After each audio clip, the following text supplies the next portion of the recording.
Welcome to the Pint Glass Football Podcast.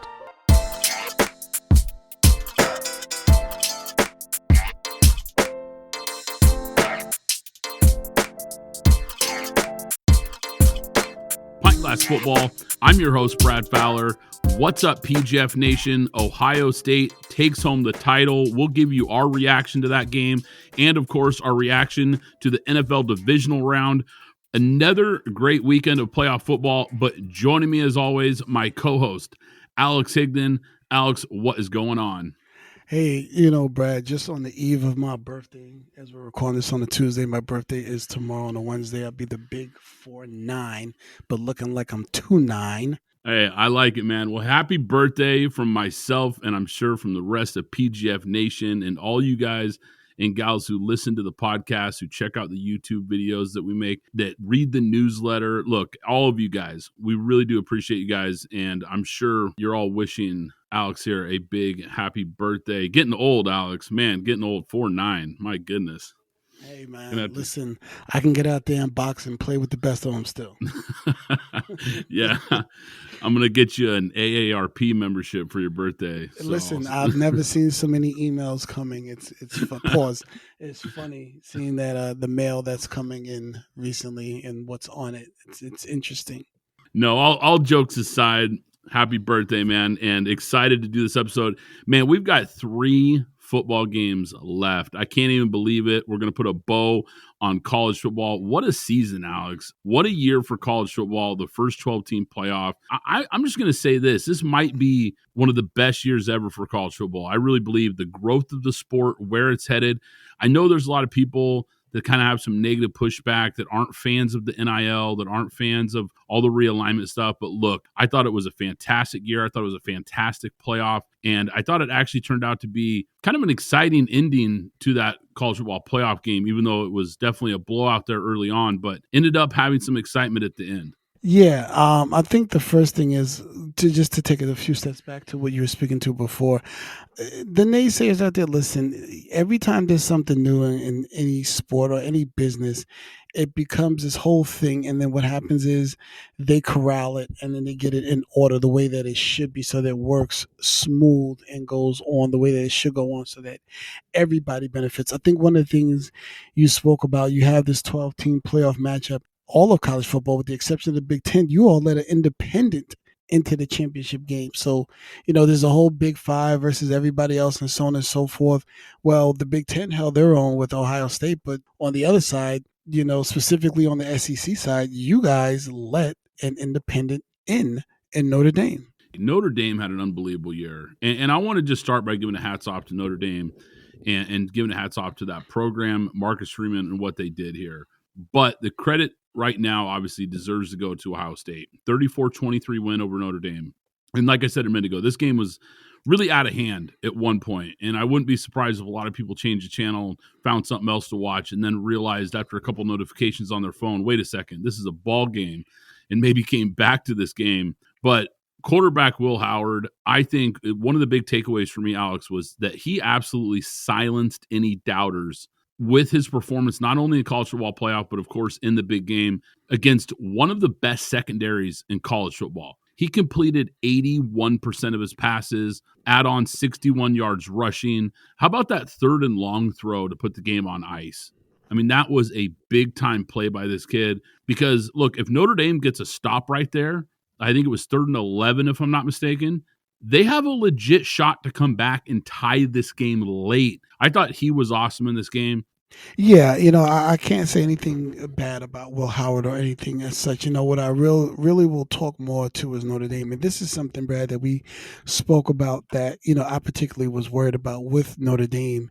In critical plays when you need to pass the ball, they were going to struggle because Riley Leonard, that really truly works at Duke. And I'm not even going to say it didn't work here at Notre Dame because obviously you're in the national championship game. So I don't want to, this is not necessarily a shot at him, who's very Tim Tebow-esque in what he does.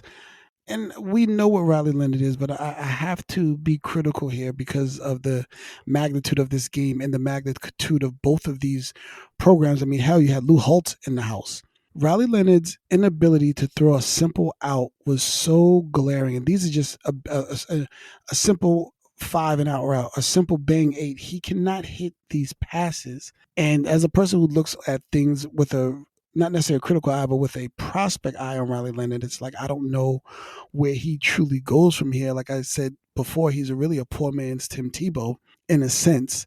Had he completed some of those passes, I think some of those drives stay alive. It's just that his inability to make those simple passes is just terrible. But that does not take away from anything that the Ohio State Buckeyes did.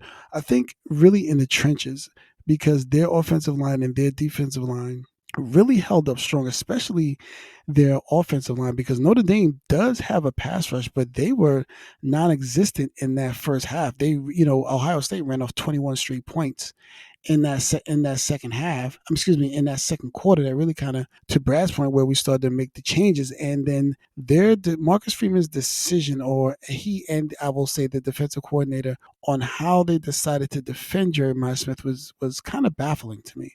Yeah, it was one of the things that I was really circling in this game, because we know Notre Dame typically runs a lot of man coverage. They run a lot of single high safety, and look, they have a great secondary, and they have some really good safeties, guys that are going to play on Sunday. But we know this Ohio State team is different, and they're loaded at wide receiver. They're really, really explosive, and I wondered, would they be able to get away with that against this team? Because really no one's been able to play them that way. And we saw them kind of mix in some zone. They played a lot more zone than we've seen in the past, but they did try to go man-to-man at times, and they got burnt a few times trying to play man versus some of these Ohio State wide receivers. Like I said, I got to give credit to Marcus Freeman, though, because they fought back after being down 24 points in this game. Yes.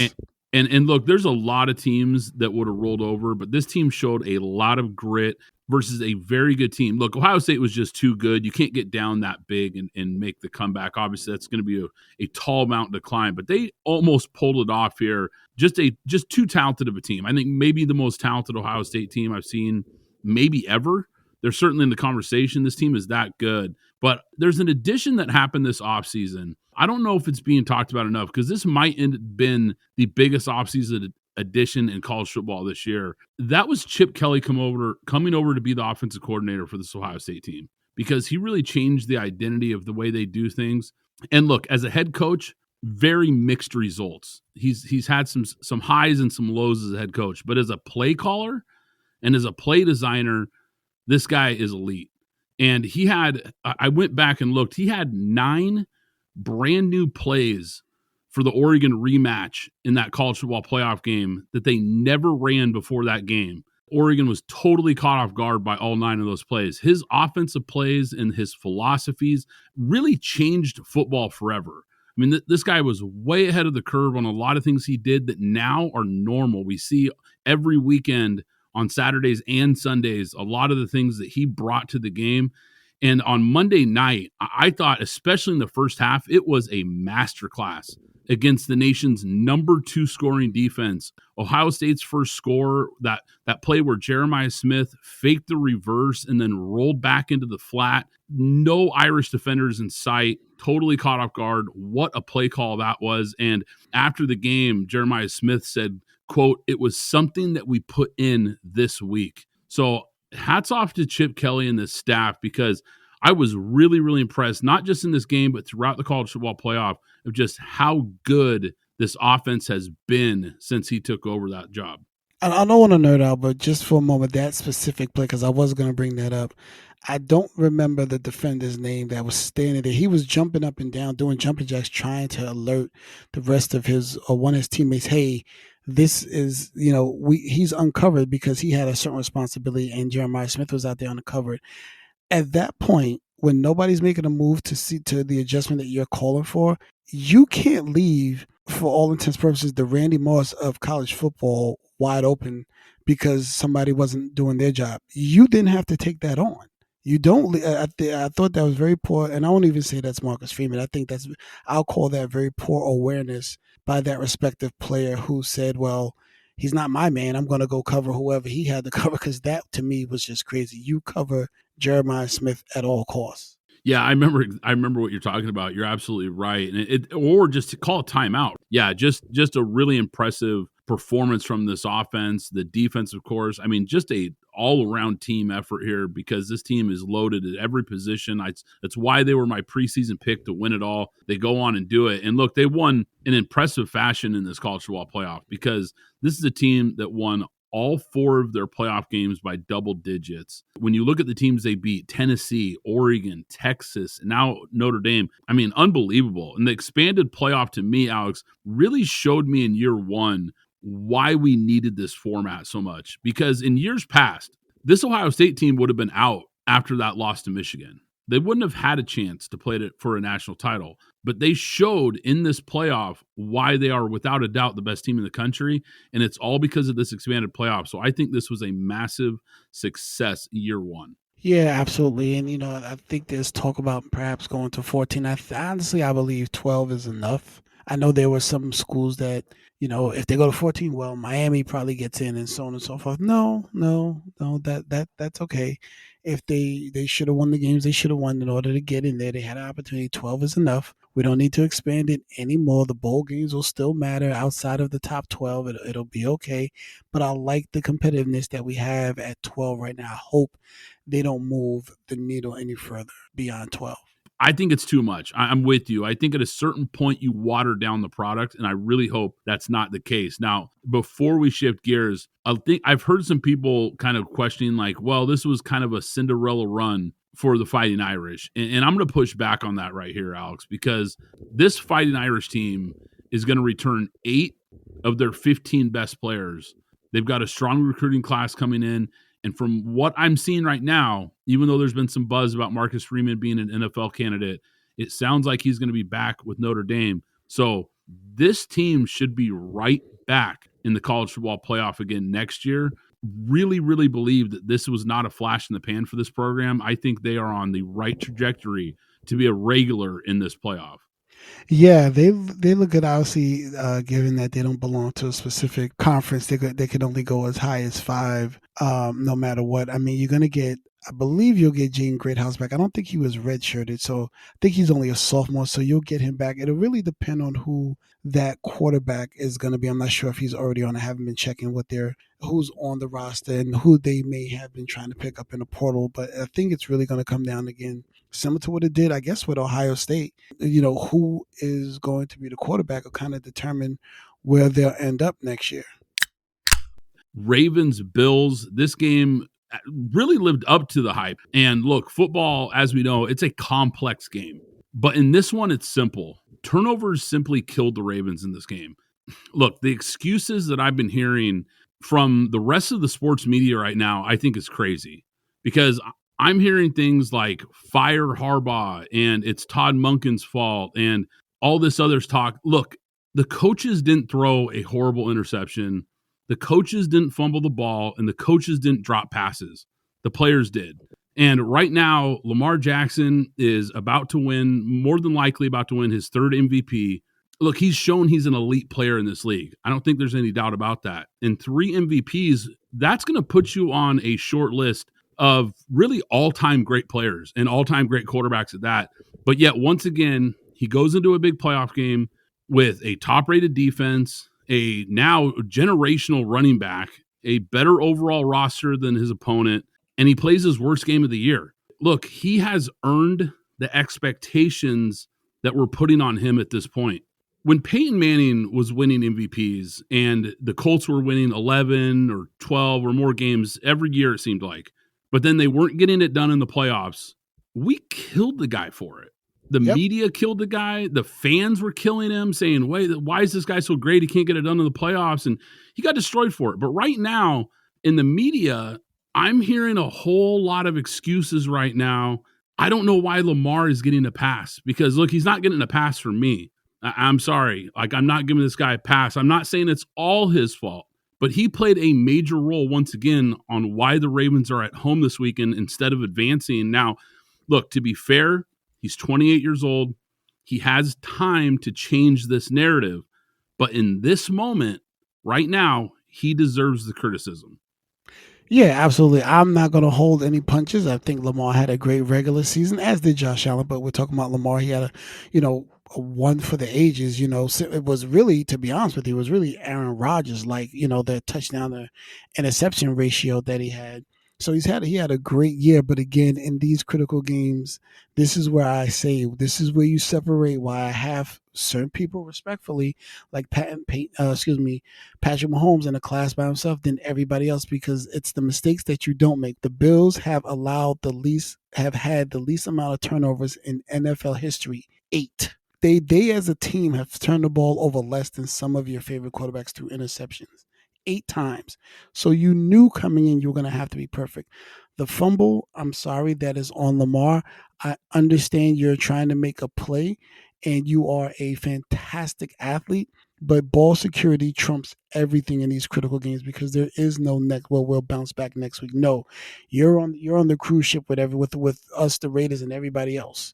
Because so you can't have those type of mistakes.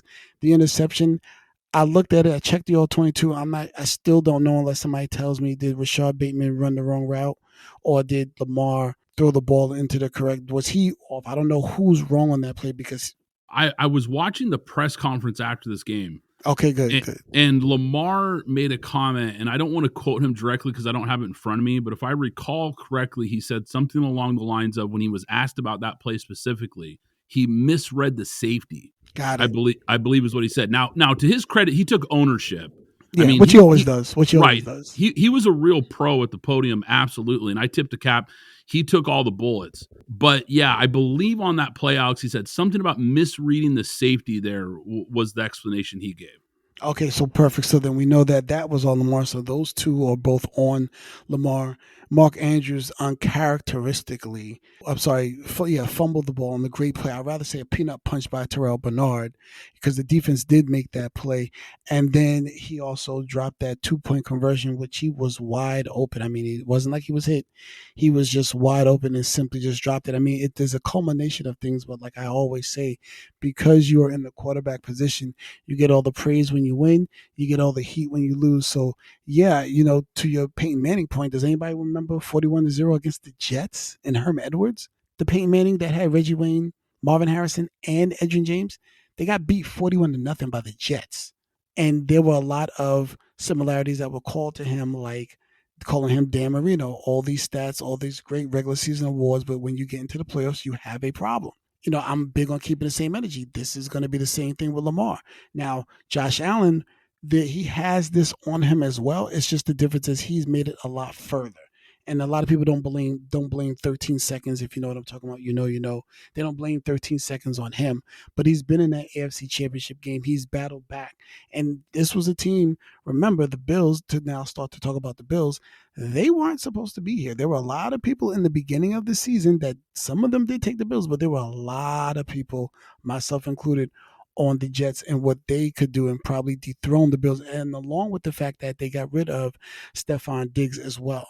So we have to, on the other side now, as we transition to talk about the Bills, we have to give them a lot of credit for the way they handled this. They really, truly bear down on running the ball, 36 carries for 147 yards between all of the running backs, including Josh Allen, was really running back by committee. Once again, no Keon Coleman, no Amari Cooper. Amari Cooper had 1 target for 0 yards.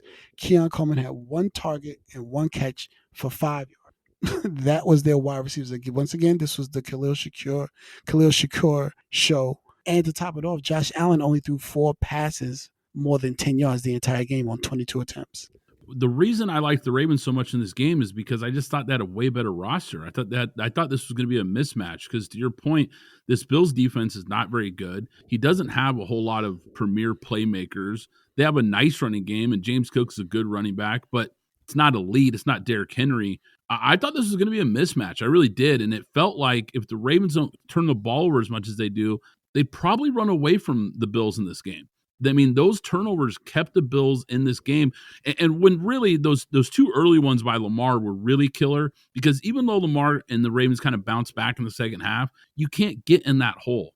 That's what really hurt them, was you let the Bills get that big early lead, and now you're playing catch up when if you don't turn the ball over in those spots, the whole game is different. And to your point, Alex, and you mentioned it earlier, They're way more balanced and buttoned up than they've ever been in years past. And it's little things. Like you said, Josh Allen, the younger Josh Allen probably would have tried to make that pitch. He thought better of it. The younger Josh Allen probably tries to force some balls downfield, but he saw what the defense was doing and he took the underneath stuff. He played the smart game in this game, and they've been doing that all year. This team has been doing it all year. They only had one penalty. That offensive line only gave up one sack, and they had no turnovers. Those are the stats that I was really looking at in this game. You know what? And before we move on, I know we're about 20 minutes in and we spent a lot of time on this game, but let me ask you a question because I've heard it a lot today and I've seen it on social media. Do you think the Ravens ran enough? And by that, I mean, so they ran a total of 30 times for 176 and a touchdown. But really, Derrick Henry, 16 carries, 84 yards, 5.3 a clip, and a touchdown. Do you think they ran their, I'll call it Mack truck, enough in this game? No, probably not. And look, it goes back to the way this team exited the playoffs last year and all the criticism they got from me and a bunch of other media outlets and a bunch of fans when they lost that game to the Chiefs was their lack of committing to the run, which is their identity, and they went away from it, and it cost them in that game. What did they do to try to solve that? They go and get Derrick Henry. And so they say, okay, we're going to fix this problem. We're going to lean into the run more than ever. We're going to be a run-first dominant team, and they were pretty much all year. And then in the playoffs, they ran the ball well, but I felt like they probably could have utilized it more. Now, the only pushback I would have is that both of those turnovers, actually, I should say all three of the turnovers killed drives where they were moving the ball.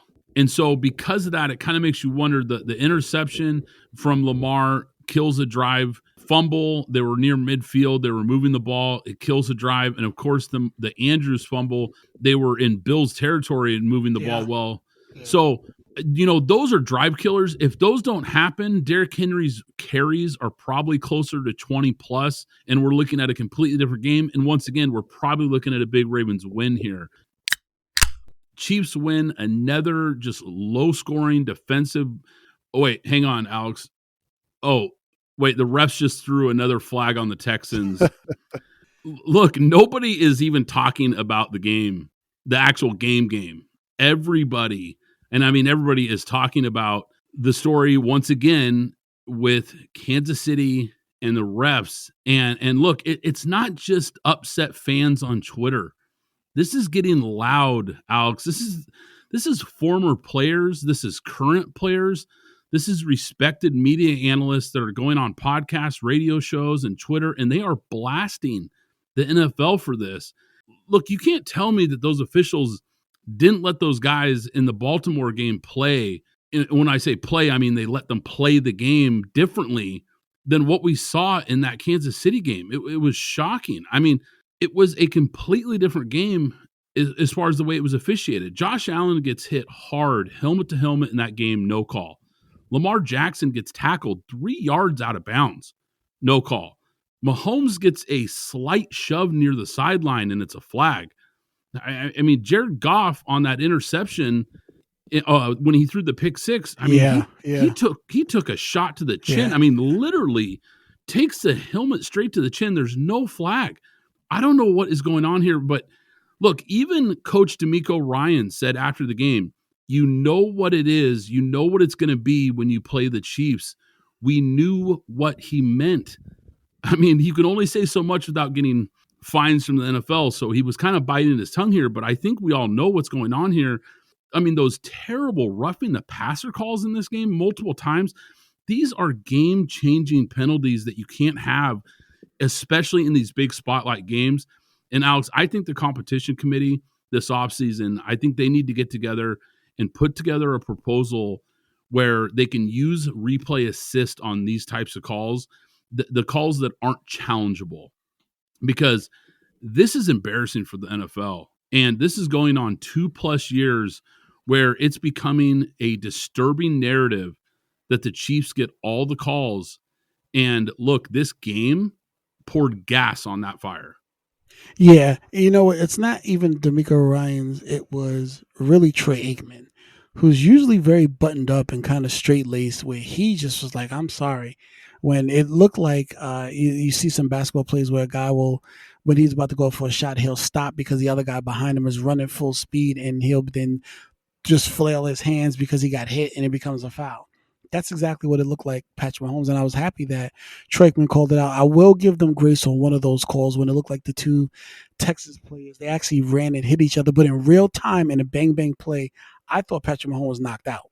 From just personally, so I know that there's some bang plays that you don't, but to your point, if you had that viewable, if it's reviewable, right, then you see they never touched him. He actually slid in under. So I can understand, depending on what a ref is standing, it looks like and how fast the play is going, because I thought he was hit too. So I give them a pass there, but I get it being reviewable. But they don't want to stop the game, so we'll see how that goes. And I don't know if any of those plays may have turned the game in any way, shape, or form, but that Kansas City defense was phenomenal. There's something about what Kansas City does when they decide that it's shut that second half, whatever Spagnuolo, not Andy Reid, whatever Spagnuolo is doing in that second, and when he goes into that locker room, they are there to shut you down. And if they're deciding to play like that, this is going to be a very interesting postseason as we move forward. But I will say this, the Texans defense, very tough. I know Kansas City's struggling on offense. They don't have, I guess the Tyreek Hills or a lot of consistency, but still, this Texans defense is tough. This is a team that I have on my early list for Super Bowl bound. I can say that about the Texans. They shouldn't be ashamed about anything that happened. Refs and everything aside, we're just talking about the actual play on the field. They shouldn't be ashamed about anything. This team is ready. This team is primed. You can still add more players. They can still add more wide receivers. We know Stephon Diggs and those. We'll get into that later on as we go. But I wouldn't be, ashamed of anything from what I saw from the Houston Texans right here. Eagles, Rams, not a ton to say about this game, Alex. Maybe you have more thoughts on it than I do, but I'm just going to say this. I think better weather and the Rams probably win this game. I think the weather was a big factor, and it's something we talked about. We thought that it would play a factor in this game. Now, granted, I think the Eagles are the better team, and I think they were built better for this game, and I think it is a roster mismatch, especially on the offensive and defensive lines. I mean, this team is just so big and tough up front. They have the edge versus really, I think, everybody that's left in the playoffs when you're talking about up front. But what were some of your takeaways from this game? Well, I'll say this, just talk about the Eagles really quick. You said that you look at them the same way I guess you look at Ohio State. They're the most talented team left in this playoffs, right? I think we would all agree that overall talent there, Jalen Carter was a monster. He did some Aaron Donald-like things. He shut the game down. He, I don't want to say he won the game, but he ended the game with some of his play. He was a wrecking ball as he's been all season long. But I don't have too much. I mean, no wide receivers on Philadelphia's side. A.J. Brown, 2 catches, 14 yards. But again, like you said, the weather. And it's shocking because I thought Philadelphia should have won by more given the weather and LA being a dome team from the West Coast. Yeah, when the Rams got the ball back late and they started moving the ball and Stafford hit, I believe it was Puka Nacua on the sideline with that deep shot that got them into the red zone. I thought they were going to win that game. I thought right there, I'm like, they're going to win this game. And then to your point, Jalen Carter just takes over. Now, one of those plays, the center just makes a really bad read. He missed it, yeah. Do you think the Eagles can win a Super Bowl with this passing game and what we've seen from Jalen Hurts throwing the ball? Yeah, if you're going to get 200 yards rushing from Saquon Barkley at 8 yards a clip, then yeah, you're going to have a chance. Because, if you're running for 200 yards, that means whoever is on the other side that they're going to have to be playing, that offense is going to be sitting on the sideline, and that defense is in for a long day. And you're going to have to be pinpoint perfect on the other side and not make mistakes if Saquon's going to continue to run like this.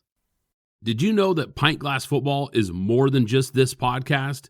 We have an exclusive newsletter. Sign up for free at pintglassfootball.com to receive articles and insights delivered straight to your inbox. But wait, there's more. We're excited to announce our brand new YouTube channel. Not only can you listen to our podcast on YouTube, but you'll also find exclusive video content waiting for you. So hit the pause button right now and go subscribe to our newsletter and hit that subscribe button on YouTube to stay connected with the latest football news and our exclusive content. Underdog Fantasy is the easiest place to play fantasy sports. We personally love the pick'em game. Just pick between 2 and 5 players to build a pick'em entry. Pick whether your favorite players will have a higher or lower stat total in this week's game for a chance to win big. You can win up to 20 times your money in a single night. Download the Underdog Fantasy app and sign up today with promo code PGF. That's promo code PGF to claim your special pick plus first-time deposit offer up to $250 in bonus cash. The official ticketing app of Pint Glass Football is now SeatGeek. I can't recommend them enough, guys. I've been using SeatGeek for years. You want to go to a game this season? SeatGeek is here to take the confusion out of buying tickets, making sure you get the best seats at the best prices. With SeatGeek, you'll never have to worry about overpaying for tickets again. How? They put a 0 to 10 score on each ticket, so you know you're getting a good deal. But here's the real game changer. You can get $20 off your first ticket purchase with the code PGFPOD. That's right, $20 off with code PGFPOD. This season, make every game day epic with SeatGeek. Download the SeatGeek app and remember to enter the code PGFPOD to grab your $20 discount. Did the Lions Super Bowl window close this weekend? Absolutely. It closed, but they have their foot in the door. It hasn't slammed, but they definitely have their foot in the door. Yeah, I think this window could be closing. I like your analogy about having their foot in the door because it's really going to come down to, can Dan Campbell replace these assistant coaches, this offensive and defensive coordinators that most likely are both gone? Ben Johnson, of course, we found out is taking the job for the Chicago Bears.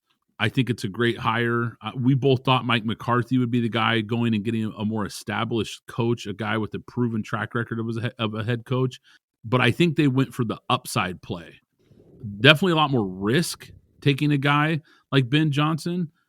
But I think there's more upside because if you hit on this coach, he could be really special. And I like that they went in the direction of a young offensive mind to help develop this young quarterback in Caleb Williams. So I like the hire. It's not shocking, but I thought they would go a little more of the safe route with Mike McCarthy. But that's kind of a side note here.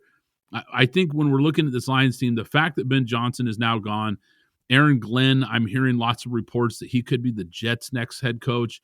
This is going to be such an important offseason for Dan Campbell to try to figure out who the next guys are, because he hit on those two hires. I mean, those were great coaching hires. And they're a big reason why this Lions team has been a contender the last couple of years. So if they're going to keep that window open, it's going to be really important. But I'm hearing rumors that they're going to stay in-house. I don't know if that's always the best choice. Kind of reminds me of what we saw in Philly a couple of years ago when they lost both their OC and DC and they went in-house, and it really kind of blew up in their face. And then, of course, this year they go outside of the house and they go get more proven guys at those positions, and they're right back in the Super Bowl mix. So very, very interesting offseason that I'm sure we'll have plenty of time to jump into with the Detroit Lions. Dan Campbell is not a play caller. Dan Campbell is a motivator. So his coordinators really, truly matter because he leans on them a lot. So it'll be interesting what we see there. But in regards to the game, and I don't, to be honest with you, I don't really think Ben Johnson called a great game for it to be his last game. Honestly, there was a lot of questionable things that I saw there, a lot of questionable decisions by some of the players. Jameson Williams, I am talking about you specifically. That was crazy. Why is Ben Johnson putting that ball in his hands, though? I mean, look, Jameson Williams makes a bad throw, but why are you having your wide receiver throwing in that situation? I didn't understand. There was a lot of weird play calls during this game that I kind of scratched my head on. I was kind of confused because the Commanders' defense isn't this knockout defense. They're kind of they've recently become a bend don't break because they couldn't stop the run, which is why the Lions ran for 200 yards and it's their bread and butter. They probably should have stuck with it a little bit more to kind of slow things up. But I know that second quarter got out of hand. On the Washington side, I really give a lot of credit to that defense for just playing like their hair was on fire all over the place. Getting getting three interceptions there, plus a fumble loss on a fumble by Jared Goff. So they have 4 turnovers in the game. And then Jayden Daniels, I mean, play after play, third down after third down, whatever they needed, he made it happen. And that's very uncharacteristic when you get a player that is that young, even though regardless how long he spent in college, a player that's that young in these positions, to show that type of poise and control and leadership. In that, we have to give him a lot of credit. I know people have been talking about me and how I spoke about Jayden Daniels. I will continue to say I do not crown anybody after 1 year. I called him a boomer bust pick.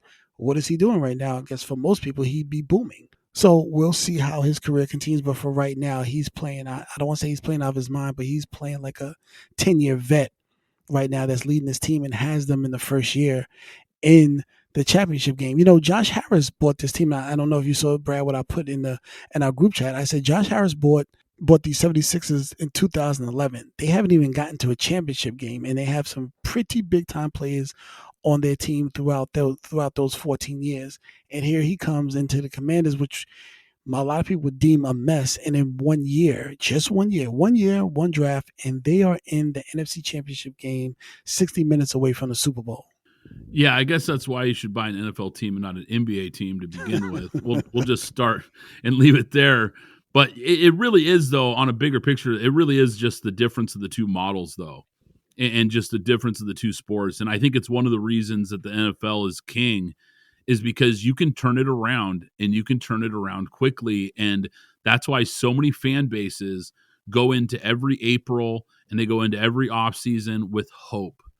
And you can sell hope to even franchises that haven't had a lot of wins or a lot of success, because all it takes is hitting on a few picks, getting the right coach, and all of a sudden the ball starts rolling in your favor. And we've seen how quickly these teams can turn it around once that happens. And this is a great story of, once again, of that happening. So look, as far as this game, look, we knew the defense for Detroit was still going to be the weaker side of the ball going into this year. I'm sure they're going to address it again this offseason in April. And the injury bug, I mean, it bit these guys hard on that side of the ball. And sometimes that's just the way it goes in the NFL. It's unfortunate. They lost a lot of key players on that side. But they let a rookie, and a great rookie, don't get me wrong, this guy's been unbelievable, but they still let a rookie in a roster with way less talent light them up at home as the number 1 seed.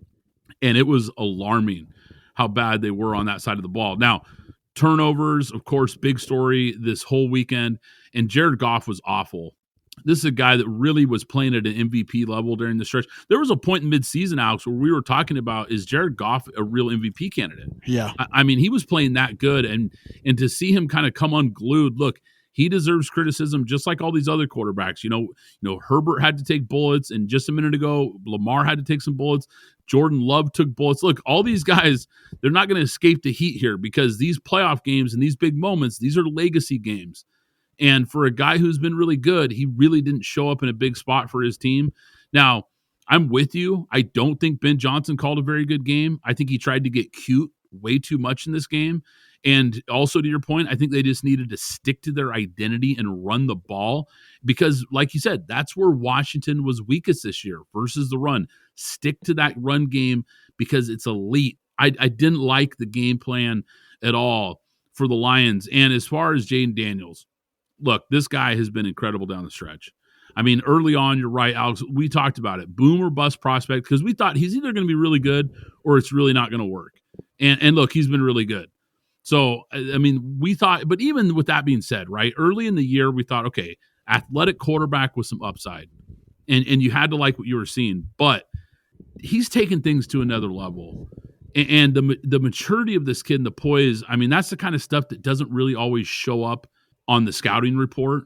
Over the last 10 games, he's thrown 20 touchdowns, just 7 picks, with a 98 passer rating. And those are against some really good teams down the stretch.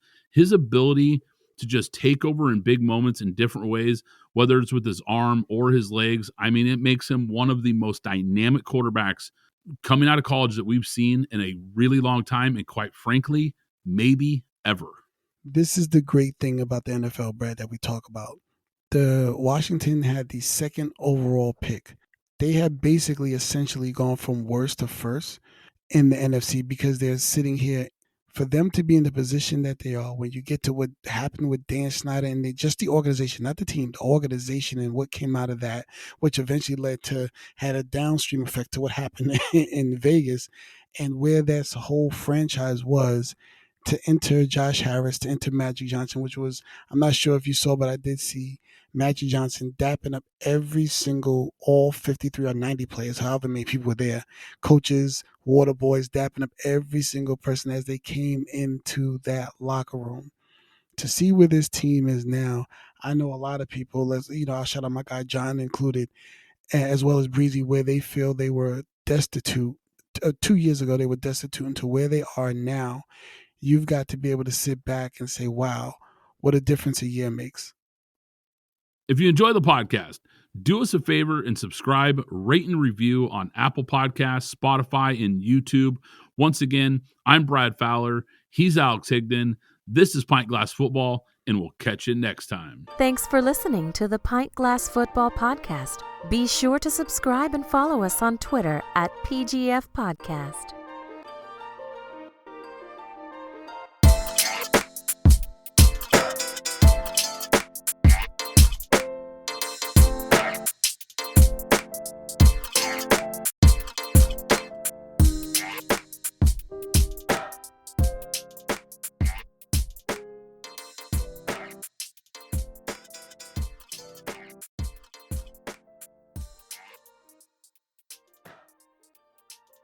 Zencastr is the ultimate web-based podcasting solution.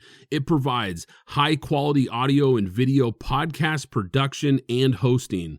With a full suite of professional tools, podcasters can seamlessly record, produce, and publish studio-quality content all from one dashboard.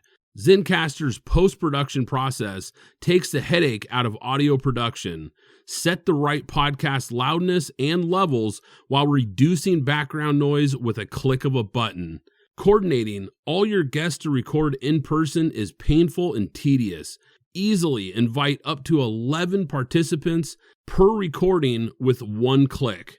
Go to zencastr.com/pricing and use my code PGFP, and you'll get 30% off your first 3 months of Zencastr Professional. I want you to have the same easy experiences I do for all my podcasting and content needs. It's time to share your story.